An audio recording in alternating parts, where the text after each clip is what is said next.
같이 함께 히브리서 5장 7절에서 9절까지의 말씀을 살펴보도록 하겠습니다. 히브리서 5장 7절에서 9절까지입니다. 같이 한번 읽으실까요?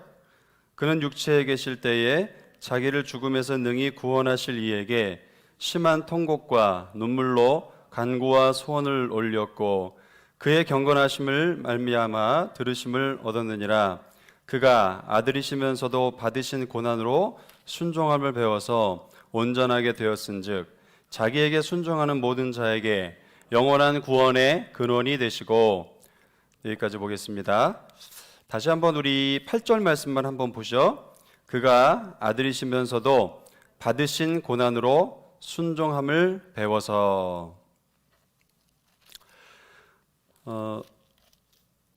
청년의 세대에 이제 학교를 졸업하고 나면 그 이후에 부푼 꿈을 안고 직장을 향해서 발걸음을 내딛죠.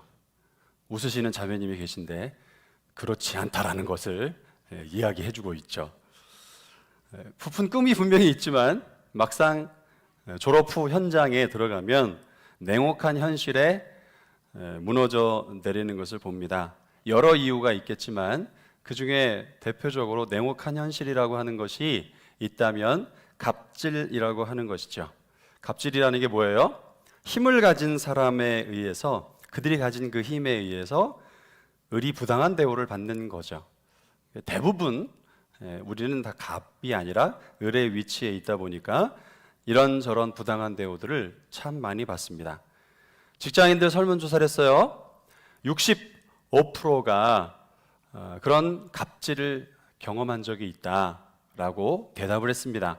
그 가운데 54%는 어떤 유형의 갑질이었느냐라고 하는 내용을 자세히 들여다보면 폭군형의 갑질형이 있습니다. 폭군형. 흔히 이제 답정너라고 하잖아요.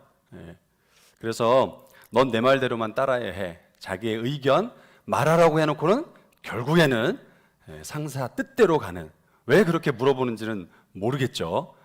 그걸 우리가 항상 직장 생활 하신 분들은, 저도 직장 생활을 해봤지만 당한 일반적인 일이죠. 근데 이게 제일 많다는 거예요. 54%가 그렇대요. 또 32%는 반말형이 있다. 반말형. 반말형. 야, 너 뭐 이러면서 대놓고 처음부터 그렇게 하는 거죠. 그리고 9%는 뭐 인사 강요형 뭐 이런 게 있습니다. 인사 강요라는 게 뭐냐면 여기에서 이쪽으로 가는 거 인사를 말하는 게 아니라 나보고 인사 안 해? 어린 것이 뭐뭐뭐 없이 이렇게 이제 하는 유형인 거죠. 웃으시는 분들은 한 번씩은 뭐 당해보신 경험이 있을지 모르겠어요. 자, 이런 우리가 갑질을 이제 직장 생활하면서 당할 때 어쩌면 이 얘기가 지금 아직 대학생들은 공감이 안 될 수도 있겠으나 곧 여러분이 당하리라. 그래서 들어두면 좋지 않겠어요? 자, 그러면 우리가 이런 갑질들을 당할 때 어떻게 대응을 하느냐? 여러분 어떻게 하세요? 여러분 어떻게 대응하는 편이십니까? 첫 번째 47%가 저도 해봤던 건데 여기밖에 다닐 데가 없어? 이러고 때려치는 거죠. 이거 막가자는 거죠. 여기밖에 다닐 데가 없어? 뭐 이러면서 하는 경우가 이제 있고요. 대부분 이제 사람들은 참는답니다. 수능형에 해당하는데 그냥 참는 거죠. 또 이제 폭로형이 있어요. 뭔가 도움이 될 만한 뭐 이를테면 언론에 폭로를 한다든지, 요즘에는 막 그런 매체들이 많잖아요. 그러니까 그런 데다 알리는 거죠. 때때로는 이제 맞짱형이 있습니다. 소위 을들이 이제 힘을 합치는 거가 노조잖아요. 노조 같은 힘으로 이제 맞짱을 뜨는 거죠. 때때로는 이 맞짱형 중에서 힘이 없는 그 을들이 모여가지고 갑을 능가하는 을이 되기도 합니다. 굉장한 파워를 갖게 되는 거죠. 그래서 갑을 몰아내죠. 그리고 자기가 을의 위치에서 어디로 올라가요? 갑의 위치에 올라가는 거죠. 그 자리에 오르는 거예요. 근데 아이러니한 건 뭐냐면, 여러분이 요즘 뭐 돌아가는 정치나 뭐 경제나 이런 모든 상황들을 봐도 그렇지만 그 을들이 힘을 키워서 갑의 자리에 가면 이상하게 자기의 을지절을 잊어버리고 갑이 했던 짓을 어떻게 한다? 똑같이 하더라라고 하는 것을 우리가 많이 목격을 아마 하셨을 겁니다. 갑이 을을 지배하는 세상, 이거는 우리가 이미 겪어가고 있는 세상입니다. 그리고 그 갑에 저항하는 을의 위치. 어쩌면 오늘 우리가 다루게 되는 성품 세 번째 이 순종이라고 하는 주제가 적절해 보이지 않아요. 그런 세상 속에서 여러분, 순종이라는 말을 혹시 밖에서 들어본 일이 있으십니까? 순종이라고 하는 단어를 어디선가 들어본 기억이 있으세요? 마치 죄라고 하는 표현을 교회에서만 들어볼 수 있는 것처럼 이 순종이라고 하는 단어도 밖에서는 들어볼 일이 별로 없으실 것입니다. 자유민주주의 시대를 살아가는 대한민국에 사는 우리에게 있어서 아마 굉장히 동떨어지는, 시대에 뒤떨어지는 단어가 순종이 아닐까 싶어요. 쾌쾌묵은 옛날 이야기, 옛날 가치, 인권이 중요해진 시대예요. 또 권리를 위해서 저항하는 것이 마땅하다고 여기는 이 시대입니다. 그런데 순종이라뇨? 시대착오적인 발상이어 보이죠? 그런데 우리는 성경을 믿는 사람들입니다. 성경이 우리 삶의 핵심 가치이죠. 우리 삶의 표준이고 우리 삶의 전부입니다. 우리 삶을 만들어갑니다. 믿으십니까? 그런데 그 성경에는 이 순종이 굉장히 많은 주제인 것을 봅니다. 전 이렇게 표현하고 싶어요. 순종으로 도배되어 있는 책이 성경이다. 자, 순종이라는 것은 무엇일까요? 왜 순종에 대해 성경은 그렇게 많은 말들을 하고 있는 것일까요? 세상에는 쓰지 않는 말입니다. 그렇기 때문에 뜻이 있지만 그 뜻이 적절하게 우리에게 와닿진 않아요. 일반적으로 순종이라는 것은 순순히 따르다, 이런 사전적 정의를 보여줍니다. 순순히 따른다라고 하는 말을 여러분이 좀 이 뉘앙스를 보시면 어때요? 줏대 없고 생각이 좀 없고 시키는 대로 하는 사람, 이런 뉘앙스가 그 안에 우리는 정서적으로 느끼게 되죠. 그런데 성경이 말하는 이 순종은 그 개념이 아닙니다. 우리가 계속해서 이 품성에서 우리가 생각하고 있는 도덕적 관점에서의 기준과 많이 다르다, 아니 전혀 방향성이 다르다라고 하는 것을 확인하잖아요. 오늘도 우리 같이 한번 순종의 정의를 한번 보도록 하겠습니다. 자료 한번 띄워주시면 좋겠어요. 안 나오나요? 네. 자, 같이 한번 읽어보시죠. 하나님께서 정하신 권위자의 보호 아래서 창의성을 발휘할 자유다. 이게 순종의 성경적 합의, 정의입니다. 다시 한번 여러분 같이 읽어보시겠습니다. 하나님께서 정하신 권위자의 보호 아래 창의성을 발휘할 자유. 여러분이 암기까지는 제가 요구하진 않겠는데 요 뉘앙스는 좀 마음속에 새겨주셨으면 좋겠어요. 특별히 굵은 글씨로 되어 있는 보호라고 하는 단어와 자유라고 하는 단어를 여러분 가슴속에 좀 담아 두시면 좋겠다 싶습니다. 하나님은 이 순종이라는 개념을 우리에게 다른 차원에서 말씀을 하고 계세요. 그것이 우리를 자유케 한다, 그것이 우리를 보호해 준다라고 하는 개념이죠. 도대체 왜 이렇게 말씀을 하고 있는 것일까요? 여러분, 성경은 기본적으로 이 순종에 대하여 뭐라고 말을 하냐면 첫 번째로 하나님의 명령이라고 그래요. 하나님의 명령이에요. 하나님의 명령이 뭐예요? 순종이라는 것입니다. 다시 말하자면 성경은 온통 이 순종이라는 단어로 도배가 되어 있어요. 그런데 이 순종이라는 단어 아래 포함되어 있는 이미지는 부정적인 것이 있고 긍정적인 것이 있습니다. 첫 번째부터 창세기 1장부터 하나님의 명령이 나와요. 그 명령을 따르는 순종의 대상인 인간이 나옵니다. 우리 1장 26절 말씀을 같이 한번 보도록 하죠. 읽겠습니다. 하나님이 그들에게 복을 주시며 이르시되 생육하고 번성하여 여러 바닷물에 충만하라, 새들도 땅에 번성하라 하시니라. 사람들에게 축복하시면서 이후에 또 28절에 보면 다스리고 정복하고 라고 하는 명령이 주어지는 것을 보게 되죠. 이것은 하나님이 우리에게 복을 주셨다라고 말을 해요. 복을 주셔서 우리로 하여금 생육하고 번성하고 땅에 충만하며 땅을 다스리는 왕으로서의 지위를 행사하는 자, 그것이 바로 사람이고 아담이라는 것입니다. 자, 이거는 긍정적인 명령이에요. 그리고 그것을 우리는 긍정적으로 받아들여서 수행하는 사람, 순종하는 사람이 되는 거죠. 그런데 2장에 보면 16절과 17절에 부정적인 명령이 또 하나 나오는 것을 봅니다. 같이 한번 읽어보시겠습니다. 여호와 하나님이 그 사람에게 명하 이르시되 동산 각종 나무의 열매는 내가 임의로 먹되 선악을 알게 하는 나무의 열매는 먹지 말라. 내가 먹는 날에는 반드시 죽으리라. 자, 긍정적인 명령이 있었던가 하면 어떤 명령이 있어요? 부정적인 명령이 있는 것을 봅니다. 하지 말아라 라고 하는 명령이 있는 거죠. 이 두 가지가 바로 하나님께서 우리에게 말씀하시는 바고, 우리는 이 두 가지를 하나님의 명령을 따라 수행해야 하는 것입니다. 우리 지난주에 경청에 대해서 배웠어요. 경청의 원어가 여러 가지가 있지만 보편적으로 쉐마라고 하는 단어를 쓴다고 그랬어요. 그 쉐마라고 하는 단어가 듣다, 들어라 라고 하는 의미가 포함되어 있는데, 재밌는 건 뭐냐면 이 똑같은 단어가 다른 번역본에는 어떻게 되어 있느냐, 순종이라는 단어로 번역을 하고 있는 것을 봅니다. 이 쉐마라고 하는 단어가 한쪽에서는 들으라고 하는 단어를 사용하고 있고, 또 다른 편에서는 따르라라고 하는 단어로 쓰고 있다는 거예요. 한 단어를 가지고.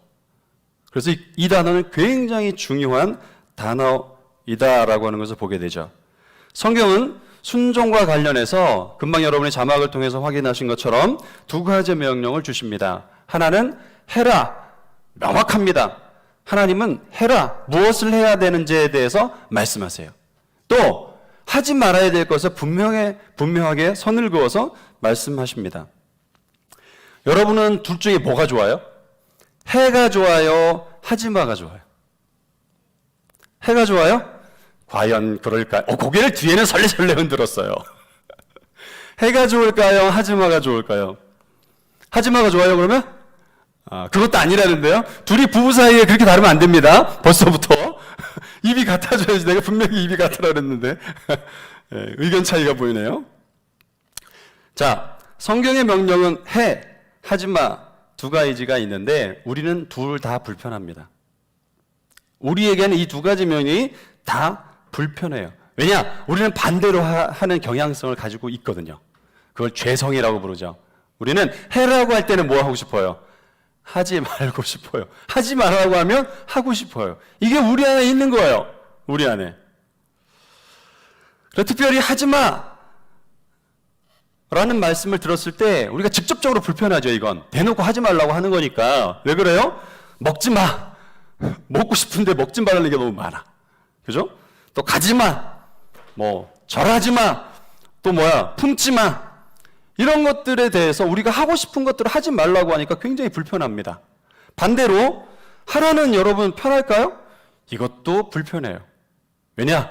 사랑하라. 내가 좋아하는 대상을 사랑하는 건 사랑하죠. 당연히 그건 좋죠. 그러나 사랑하라는 명령이 주어질 때 그런 대상이 아닌 거죠. 받아들일 수 없는 대상, 용납할 수 없는 대상, 그런 대상을 사랑하라.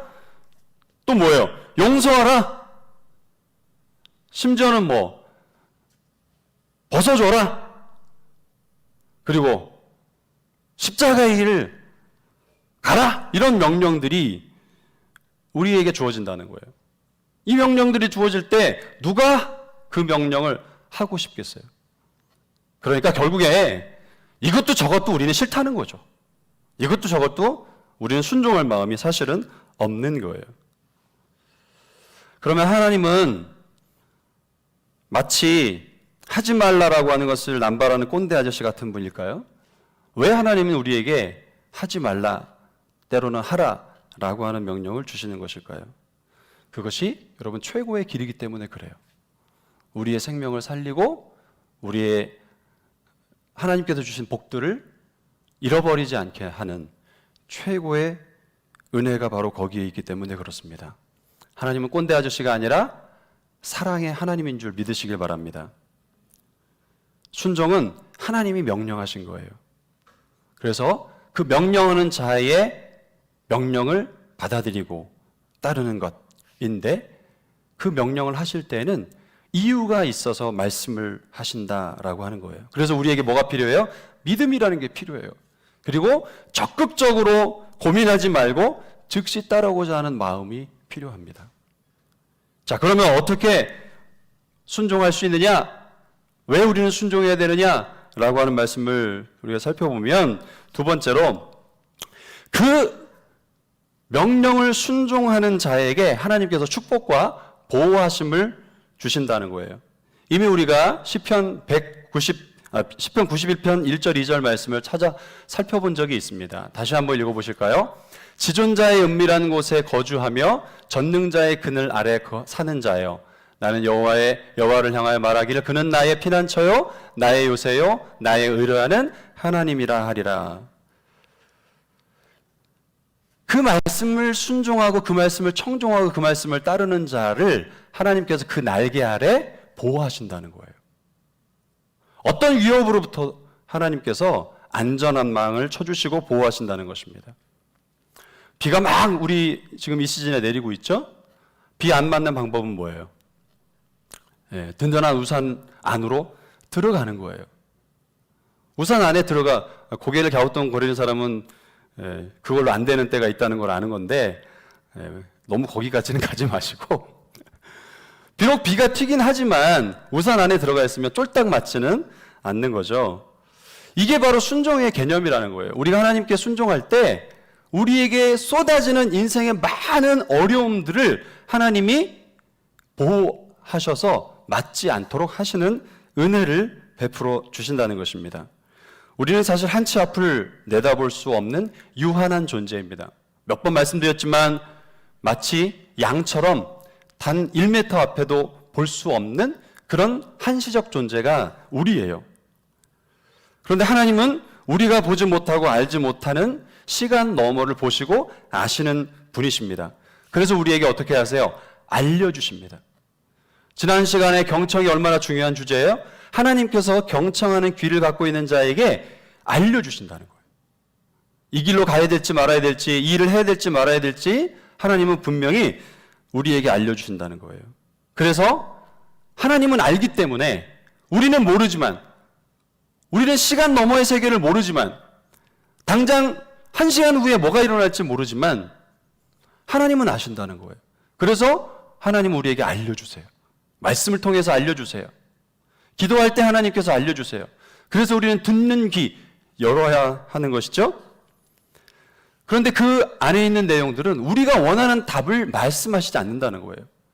하지 말아라, 해라 라고 할 때 우리는 정반대 차원의 것을 원하지만 하나님은 우리를 살리기 위해서 하지 말아야 될 것을 말씀하시고 해야 될 것을 분명하게 말씀하신다는 거예요. 그런데 우리는 어떻게 하느냐? 주님 그냥 내버려 두세요. 그렇게 우리가 말한다는 거예요. 존 비비어라고 하는 분이 순종이라는 책에서 보면, 여러분이 이 책을 한번 보셔도 좋겠습니다. 아주 좋은 책이니까. 존 비비어의 순종. 사단 숭배자들의 십계명이라는 게 있다는 거예요. 저 책이 영어 번역본이 참 기가 막힌 그 영어 표현이에요. 언더커버. 그냥 우리 말 번역은 순종이라고 되어 있지만 순종의 개념이 무엇인지를 영어 표현이 더 잘 보여주는 것 같아요. 자, 그런데 그 안에 있는 내용 중에 이런 표현이 있어요. 이런 이야기가 있습니다. 사탄 숭배자들, 실제로 미국에는 사탄 숭배자들이 있습니다. 종교가 있어요. 그들이 뭘 위해 기도하는지 아세요? 이 땅의 교회 목사들이 성적으로 타락하기를 위해서 기도합니다. 그리고 성도들이 시험에 들도록 기도합니다. 우리는 뭘 기도해요? 시험에 들지 않도록 기도하잖아. 근데 걔네들은 시험에 들도록 기도하는 거, 우리를. 근데 그것들이 더 센 것 같아. 우리가 팍팍팍 넘어지는 거 보면 그 기도가 더 센 것 같아, 왠지. 목사들도 막 넘어지는 거 보면 그 기도가 더 세다, 이런 생각이 듭니다. 그러지 말아야 되는데.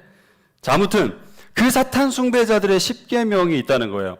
그 10계명 중에 제일 으뜸은 무엇이냐? 뭘 것 같아요?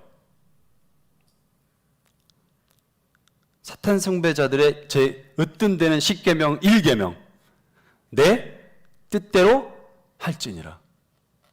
내 뜻대로 할지니라. 내 마음대로 해.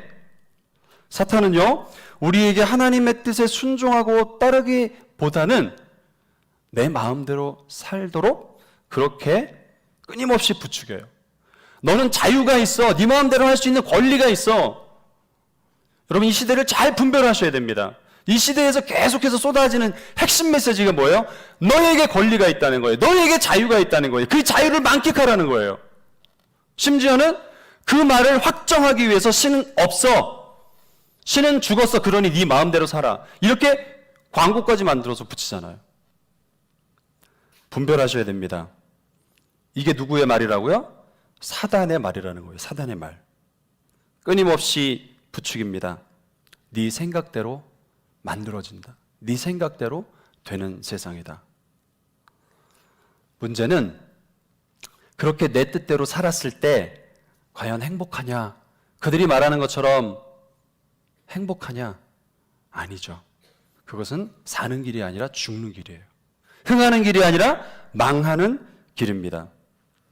순종의 반대말을 여러분이 아까 살짝 지나가서 기억하시는지 모르겠지만 뭐라고 써 있었어요? 순종의 반대말이 답을 벌써 보여주셨네. 고집입니다. 네. 순종의 반대말은 고집이에요. 자기 주장성이에요. 내 생각대로 내 마음대로 하는 거예요. 자기 생각, 그 자기 생각을 확실화하는 것. 고집이라는 것은 귀를 닫는 거예요. 누구의 말도 듣지 않는 것입니다. 나중에 시집가서 이제 여기도 조금 있으면 애 낳을 거 아닙니까? 7살 되면 그 별칭을 뭐라고 붙이는지 아세요? 애? 아이고, 애를 안 키워서 몰라. 죽이고 싶은 7살이래요. 죽이고 싶은 7살. 왜 그런지 아십니까? 내버려둬! 요 7살짜리가 뭘 한다고 벌써부터 내버려두래. 사춘기가 되면 좀 이해가 됩니다. 7살 때부터 나 내버려두라는 거예요. 지가 하고 싶은 대로 해요. 내가 밥 먹겠다는 거예요. 인간이 얼마나 악한가를 보게 되죠. 고집이 아주 대단합니다. 7살 때부터. 제가 보기에는 이게 점점점 내려가서 요즘엔 5살 때부터 그런데, 여기 고개를 끄덕이시는 분이 계시는데 5살짜리도 고집을 부려. 제가 볼 때는 그냥 태어날 때부터 고집을 부리는 게 인간이에요. 그게 죄의 본성이거든. 자, 우리가 하나님의 뜻을 따르는 것이 왜 중요한가? 이유는 간단합니다. 여러분, 내 생각이 좋은 생각일까요? 하나님의 생각이 좋은 생각일까요? 하나님의 생각이 완전한 굿띵, 좋은 생각입니다. 같이 이사야서 55장 9절 말씀을 보도록 하겠습니다. 같이 읽을게요. 이는 하늘이 땅보다 높음같이 내 길은 너희에게보다 높으며 내 생각은 너희의 생각보다 높으니라. 우리는 시공의 제한을 가지고 살아가지만 하나님은 시공의 제한이 없으신 분이십니다. 우리의 앉고 일어섬을 다 아시는 분이에요. 우리의 운명을 아시는 분이십니다. 그래서 하나님은 믿을 만한 분이세요. 우리의 생각보다 위에 계신 분이십니다. 그런데 우리는 그 하나님을 끌어내리고 나의 수단으로만 써먹죠. 필요할 때만 자판기처럼 그렇게 하나님을 써먹는 거죠. 문제 해결이나 해주는 분. 인간은 정말 모르는 것 투성입니다. 모르는 것 투성이에요. 그래서 우리의 할 일은 무엇이냐? 고집을 버리는 거예요. 고집을 버리는 거예요. 그리고 정말 믿을 만한 하나님을 제대로 붙드는 것입니다. 나보다 하나님이 현명한 것을 믿으십니까? 나보다 하나님이 현명한 것을 확실히 믿으세요? 무엇으로 여러분 증명하시겠어요? 내가 그렇게 하나님이 현명하시다는 것을 믿는 것을. 그것은 하나님의 말씀에 즉시로 순종하는 것으로 증명되는 것입니다. 여러분, 순종은 믿음을 보이는 거예요. 내가 믿고 있다는 것을 보이는 거예요. 나 하나님 믿어요. 하나님 나의 주인이세요. 우리 맨날 그렇게 노래합니다. 예배 시간에, 그죠? 내가 주인 삼은 모든 걸 내려놓고 내 주 대신 주 앞에 나가. 보통 이렇게 부르면 따라 부르는데 참 니네 고집이 세다.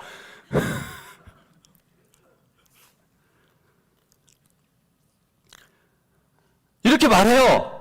이렇게 예배 시간에 고백해요. 그런데 말해놓고는 하지 않아요. 말해놓고는 행하지 않아요. 여러분, 이건 믿지 않는 거예요. 가라라고 하는 말 들었어요. 아, 가야지 마음속에 다짐을 했어요. 그런데 안 갑니다. 그건 믿지 않는 거예요. 용서해. 힘들지만 그래도 말씀하시니까 용서할 마음을 품어요. 그런데 용서하러 가지 않아요. 전화하지 않아요. 그건 믿지 않는 거예요. 주님 분명히 하지 말라고 말씀하셨어요. 하면 안 된다는 거 알아요. 그 길이 아니라는 거 알아요. 그런데 계속 하고 있어요. 그거 믿지 않는 겁니다. 뭘 믿지 않아요? 하나님 믿지 않는 거예요. 나보다 위에 계신 하나님을 믿지 않는 거예요. 구원론으로 여러분이 구원하시는 하나님에 대해서는 믿는지 모르겠지만 나보다 더 선하시고 나보다 더 놀라우시고 내 생각보다 더 위에 계셔서 선한 길로 인도해 가고 계시는 것을 믿지는 않는 거예요. 그러니까 안 하죠. 그러니까 할 수 없는 거죠. 그래서 우리에게 뭐가 찾아와요? 위기가 찾아옵니다. 고난이 찾아옵니다. 하나님 분명히 우리가 이사야서 묵상하고 에레미야 묵상하면서 봅니다. 말씀하셨어요. 그걸로 가면 너 죽어. 너 그렇게 우상 숭배하면 죽어. 이미 수도 없이 말씀하셨어요. 지금 이사야도 그런 거 아니에요? 200년 후에나 일어날 일, 뭐 몇십 년 후에나 일어날 일 계속 예언해요. 그런데 들어요, 안 들어요? 안 들어요. 안 들어요. 그러다 죽는 거예요. 하나님은 우리를 보호하십니다, 여러분. 하나님은 우리를 그 안전한 그 나라에 우리를 보호하십니다. 문제는 내가 안 듣는 거예요. 내가 안 따르는 거예요. 여러분에게 말씀이 주어졌으면, 들었으면, 쉐마라는 게 단 한마디 단어지만 두 가지가 다 있다고 그랬어요. 뭐가 있다고? 들으라, 따르라. 순종하는 저와 여러분 되시길 바랍니다.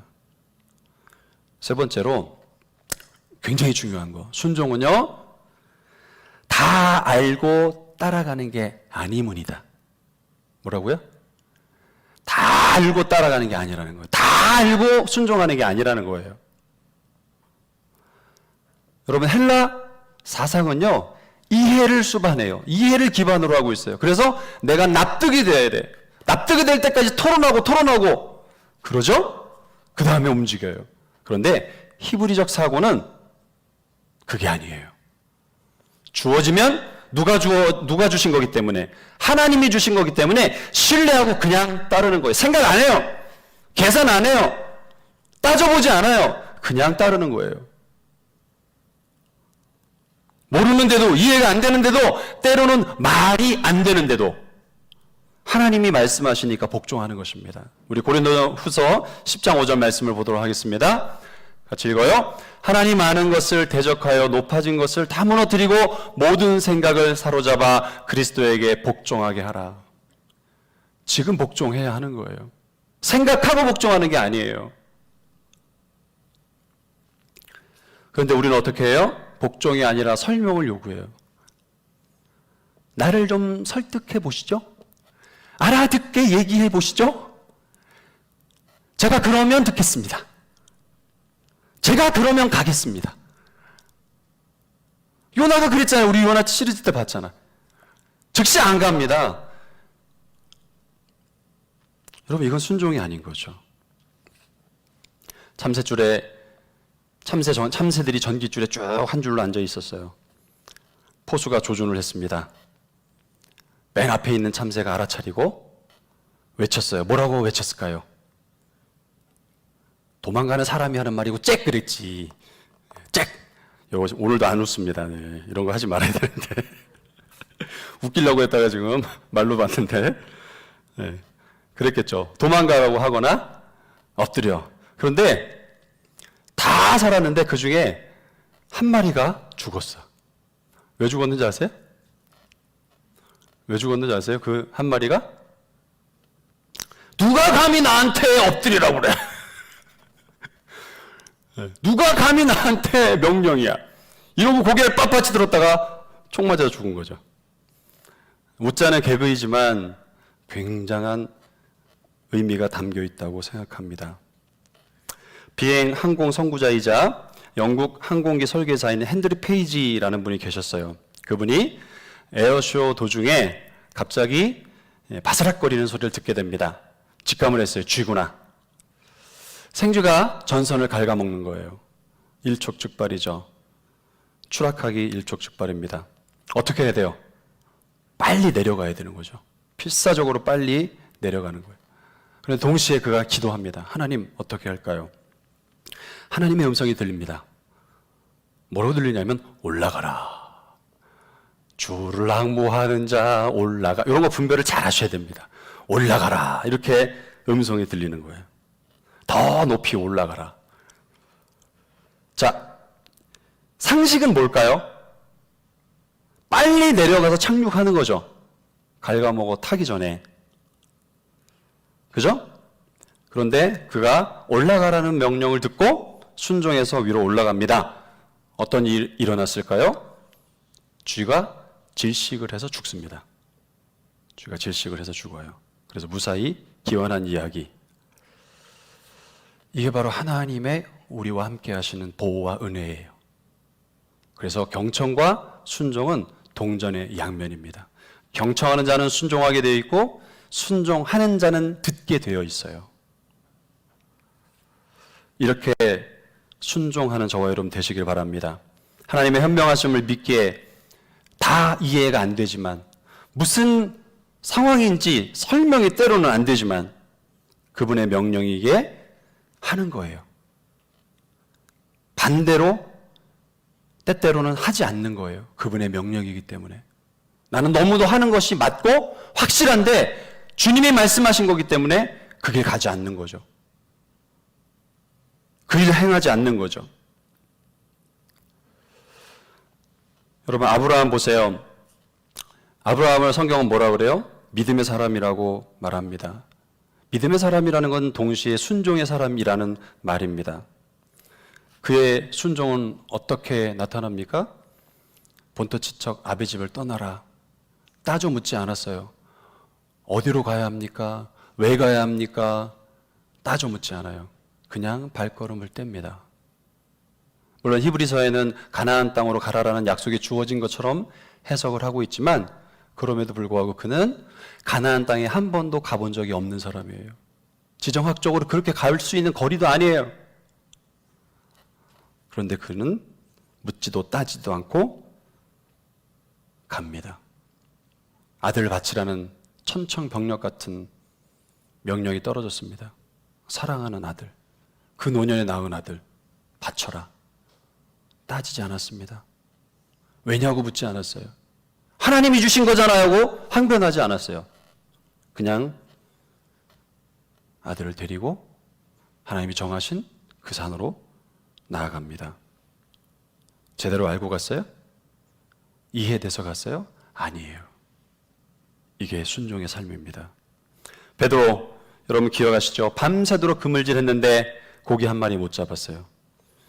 주님이 그에게 말씀하십니다. 배 오른편에 그물을 던져라. 누가 전문가입니까?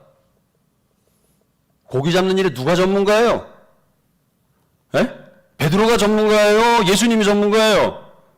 예수님은 추정해보건대 분명히 아버지와 함께 석공을 하거나 아니면은 목수를 하셨을 거예요. 목수, 석공 그때는 다 같은 역할이었으니까. 누가 전문가입니까? 고기 잡는 거. 어디 나한테 지금 고기를 이쪽에 잡으라고 명령을 해. 내가 전문가인데. 고기 안 넣어봤겠어? 다 넣어봤지? 그런데 그렇게 따지지 않고 내려봐요. 내려봐요. 만선을 합니다. 만선을 해요. 이게 바로 우리와 함께 하시는 예수님이 계실 때 일어나는 일이요 순종하는 자가 얻는 은혜인 줄 믿습니다. 다시 말씀드려요. 순종은 다 이해가 되어서 가는 길이 아니에요. 이해가 안 됨에도 불구하고 내가 더 잘하는 것 같은데도 불구하고 데이터상 모든 것이 확실함에도 불구하고 주님이 아니라고 하면 따르는 것이 순종입니다. 여러분, 세상은 어떻게 말해요? 저항하라 라고 말을 해요. 이 시대 갑을 향하여 도전하고 저항하라, 이렇게 맞서라 라고 말합니다. 근데 성경은 그것이 우리의 삶이 아니라 그래요. 죄송하지만 기독교 역사는 갑이었던 때가 없습니다. 갑이었던 때에 복음의 역사가 흥황했던 때가 없었습니다. 그때는 가장 부패한 때요, 교회가 타락한 때요, 하나님의 영광이 떠난 때이지 힘이 가졌던 때는 없었습니다. 오히려 짓밟히고 눌리고 빼앗기고 착취를 당하는 의뢰의 자리에 있었을 때 하나님의 영광이 그 하나님의 거룩한 구원받은 크리스천들을 통해서 나타난 줄을 믿으시기를 바랍니다. 세상은 맞서라 그래요. 갑에 대항하라 그래요. 기독교의 삶이 아닙니다. 주님은 뭐라고 그러시는지 아세요? 죽어라라고 말을 해요. 굴복하라라고 말을 해요. 따르라라고 말을 해요. 왜냐, 그것이 세상을 바꾸는 진짜 힘이거든요. 우리 아까 히브리서 말씀 보았습니다. 이 말씀만 보고 같이 마치려고 그래요. 다시 한번 여러분 읽어보시겠습니까? 그가 아들이시면서도 받으신 고난으로 순종함을 배워서 9절 뭐라 그래요? 온전하게 되셨은즉 자기에게 순종하는 모든 자에게 영원한 구원의 근원이 되셨다. 주님이 십자가에서 죽으셨기 때문에 하나님의 명령에 순종하고 그 십자가의 길을 걸어가셨기 때문에 우리가 하나님의 백성 되고 구원의 은혜를 덧입은 줄 믿으시기 바랍니다. 이게 변화예요. 갑이 아니라 의뢰된 자리에서 세상을 바꿀 수 있는 힘, 십자가의 길을 따르는 삶인 것을 믿으시기를 바랍니다. 사랑하는 여러분, 우리가 순종해야 될 영역, 성경은 대표적으로 4가지를 말합니다. 부모요, 그리고 나라요, 그리고 교회 지도자요, 직장의 상사들, 모두 하나님이 허락하신 권위라고 말하고 있어요. 여러분의 부모가 누군가와 비교해서 형편이 없는, 내가 원하는 것들을 제공해 주지 못하는 부모라 할지라도,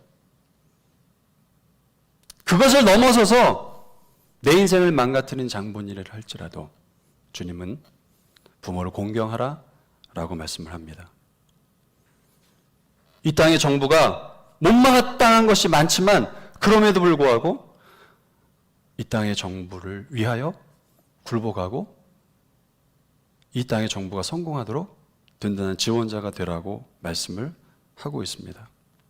같이 한번 2가지 말씀을 여러분 보시겠습니다. 시작. 자녀들아, 모든 일에 부모에게 순종하라. 이는 주 안에서 기쁘게 하는 것이니라. 그 다음 말씀. 종들아, 두려워하고 떨며 성실한 마음으로 육체의 상전에게 순종하기를 그리스도께 하듯 하라. 아멘. 때때로 우리는 이 땅에 있는 권위자들이 악하고 선하지 못한 권위자들 아래 있을 때가 있습니다. 그때 우리는 어떻게 해야 될까요? 제가 여러분에게 팁을 말씀드리면, 의리 힘을 모아가지고 세상을 뒤집는 것이 아닙니다. 그건 기독교인의 길이 아니에요. 우리는 죽는 거예요. 그들이 시키는 대로 짓밟으면 짓밟힘을 당하는 거예요. 그런데 한 가지 할 수 있어요. 호소라고 하는 것. 호소라고 하는 것. 어떤 사람은 호소가 통하기도 하지만 호소가 통하지 않을 때 있습니다. 그럴 때는 어떻게 해야 돼요? 조용히 떠나시면 돼요. 그 공동체를 힘을 모아가지고 뒤집어 놓고 갑을 바꾸는 것이 아니라 하나님은 우리에게 거기서 떠나라고 말씀을 하세요. 내가 있을 자리가 아니라는 거죠. 여러분, 이 순종은 쉬운 것 같지만 쉬우면서 어려운 것입니다. 왜냐? 본성을 거스르는 거거든요. 우리는 힘이 없을 때 을들이 모아서 갑이 되어야만 하거든요. 뒤집어야 되거든요. 그걸 정의라고 생각하거든요. 정의는 그렇게 시행된 적이 없습니다. 을의 십자가를 통해서 세워지는 것이 정의인 줄 믿습니다. 보네퍼는 이렇게 말합니다. 우리는 기도 응답은 간절히 원하는데 하나님께는 순종하지 않는다는 거예요. 특별히 능력을 구하지 않는다. 어떤 능력? 순종할 수 있는 능력을 구하지 않는다는 거예요. 이 세상에 온갖 능력은 구하는데 순종할 능력을 구하지 않는다는 거예요. 여러분이 순종을 통해서 하나님의 나라를 세워가는 복된 이 세대의 믿음의 사람들이 되기를 축복합니다. 우리 같이 한번 찬양하겠습니다. 주님 말씀하시면 내가 나아가리다. 이 찬양 여러분 부를 때마다 조금만 작게 해줘봐.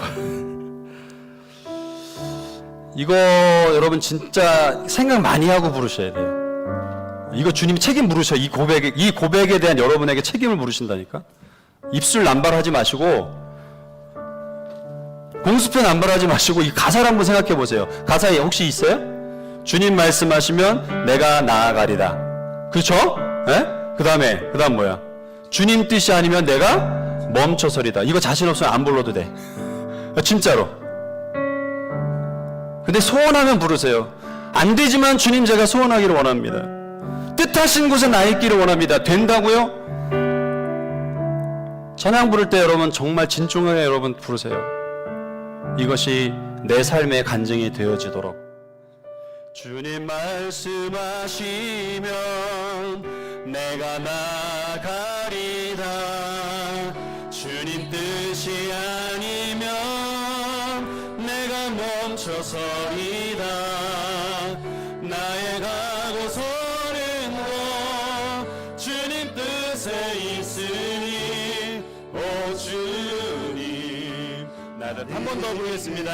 주님 말씀하시면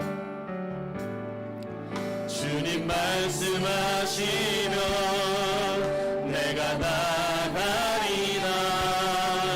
주님 뜻이 아니면 내가 멈춰서리다. 나의 가고 서는 곳 주님 뜻에 있으니 오 주님 나를 이끄소서. 뜻하신 곳에 뜻하신 그곳에 나 있기 원합니다. 이끄시는 대로 순종하며 살리니 연약한 내 영혼 통하여 일하소서. 주님 나라와 그 뜻을 위하여 오 주님 나를 이끄소서. 제 아버지는 제 인생을 파탄으로 만들어 버리셨던 분이십니다. 온갖 가정폭력의 피해자이기도 했었던 접니다. 그래서 가는 곳마다 만나는 사람마다 내 아버지가 얼마나 악한 아버지인지를 폭로하고 그랬던 적이 있었어요. 도저히 용서가 되지 않는. 말씀 묵상하면서 하나님께서 그 아버지를 아버지로 네가 인정해야 된다라고 하는 말씀을 하셨어요. 굉장히 받아들일 수 없었습니다. 저런 것을 아버지로요? 그런데 하나님께서 저에게 그래야 네가 자유할 수 있어. 특별히 요셉의 삶을 묵상하면서 파라오 다음 자리에 있는 그의 앞에 형들이 왔을 때 그 말은 제 모든 것을 무너뜨렸어요. 나를 이곳에 보내신 것은 형님들이 아니라 하나님이셨습니다. 저는 굴복해야만 했었습니다.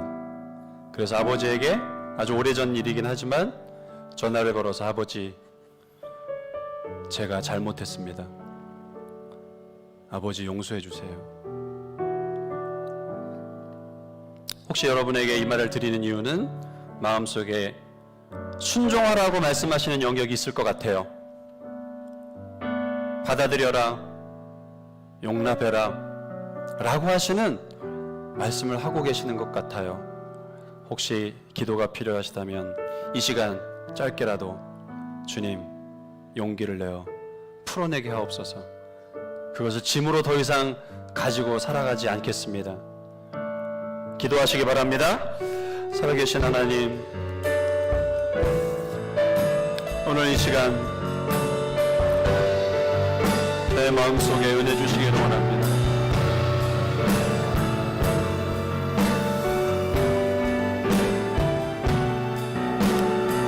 주님, 우리 사랑하는 형제와 자매들 안에 부모든 형제이든 직장 상사이든 혹은 영적인 지도자이든 그로 말미암아 피폐하게 되어진 삶으로 인하여 고통을 당하고 그렇게 피폐한 삶을 살아가고 있는 것을 하나님께서 오늘 끝내기를 원하십니다. 사랑하는 아들아, 사랑하는 딸아, 순종하라 라고 말씀하시는 음성, 내가 풀어내야만 살 수 있다라고 하는 음성 앞에 기꺼이 힘들지만 짐을 내려놓게 하시고 은혜 받는 자리, 자유케 되어지는 자리, 주님 그 자리로 나아가는 우리 모든 지체들이 되게 하여 주시옵소서. 주님,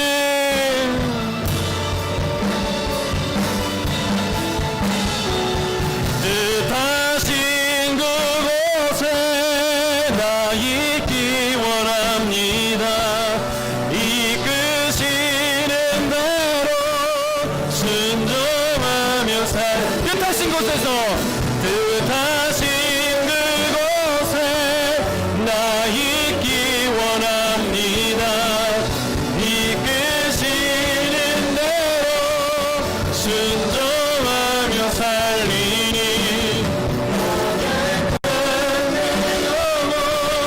통하여 일하소서. 주님 나라와 그 뜻을 위하여 오 주님 나를 이끄소서. 주님, 돌아보면 학교에서 내 인생을 망가뜨렸던 그 누가 떠오릅니다. 직장에서 그 누구의 얼굴이 떠오릅니다. 가정에서, 그리고 교회 공동체에서, 그리고 내가 머물렀던 여러 자리에서 그 갑의 얼굴이 떠오릅니다. 주님, 갑을 축복할 수 있는 믿음을 갖게 하옵소서. 갑을 축복할 수 있는 믿음을 오늘 소유하게 하옵소서. 주님이 우리에게 순종하라고 말씀하시니 주님, 제가 순종하겠습니다. 더 이상 품지 않으며, 더 이상 원수 갚으려 하지 않으며, 더 이상 분노하고 있지만 않겠습니다.